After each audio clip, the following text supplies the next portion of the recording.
స్కందాచరణం స్కందాచరణం శరవణ భవ గుహాచరణం. అందరికీ నమస్కారం.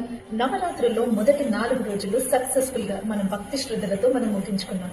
ఆశ్వయుజ శుక్లపక్ష పంచమి అనే నవరాత్రుల్లో 5వ రోజు అమ్మవారిని స్కందమాత రూపంలో మనం అలంకరించుకుంటాం. స్కందమాత కుమారుడు కుమారస్వామిని సుబ్రహ్మణ్య స్వామి, కార్తికేయ స్వామి, మురుగన్ అని కూడా అంటాము. రోజు స్కందమాత తన కుమారుడు కార్తికేయ స్వామిని ఒళ్ళో కూర్చోబెట్టుకుని ఉన్న ఆకారంలో మనకి దర్శనమిస్తారు.